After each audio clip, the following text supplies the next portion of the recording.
మళ్ళీ అంటే ఇక మన బతుకని తింటేనా? మన వాళ్ళు ఐఏఎస్ కావద్దా, ఐపీఎస్ కావద్దా, డాక్టర్లు కావద్దా, ఏమొద్దిగా ఎమ్మెల్యే కావద్దా, ఎంపీలు కావద్దా? అందుకని నా టార్గెట్ కాదు, మనం ఓసిన టార్గెట్ ఏందా అంటే నెంబర్ 1 ఈ ప్రపంచంలో అతి విలువైనది, దానికోసం ఏమైనా చేస్తారంటే అది ఓటు.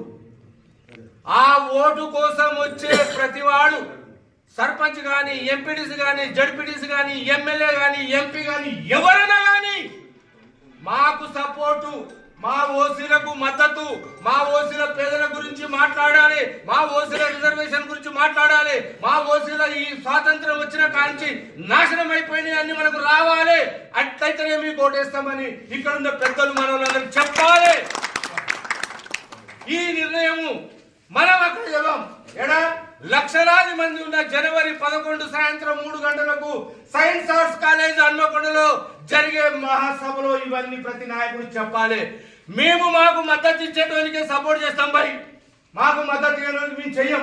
ఏమొస్తుంది మనకు? ఇవాళ మనం ఓటేస్తే ఏమొస్తుంది? బానిసత్వం వస్తుంది. ఇవాళ ఆడ కూర్చుంటాడు పోయి ఏం సీనానా ఏం చెప్పాలని అంటుడు. మనం పోయినాక మనల్ని కేర్ చేస్తలేడు, వాళ్ళే వస్తారు అబ్బాయి అంటుడు. ఈ పద్ధతి మారాలి. ఈ పద్ధతి మారాలంటే గ్రామ స్థాయి నుంచి, మండల స్థాయి నుంచి, జిల్లా స్థాయి నుంచి, రాష్ట్ర స్థాయి నుంచి జాతీయ స్థాయి వరకు అందరం ఏకం కావాలి, అందరం ఒకటే మాట మాట్లాడాలి.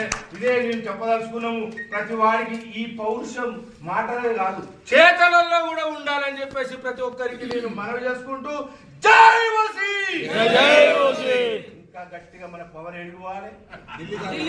జై ఓసీ, జై ఓసీ, జై ఓసీ, జై ఓసీ, ధన్యవాదాలు.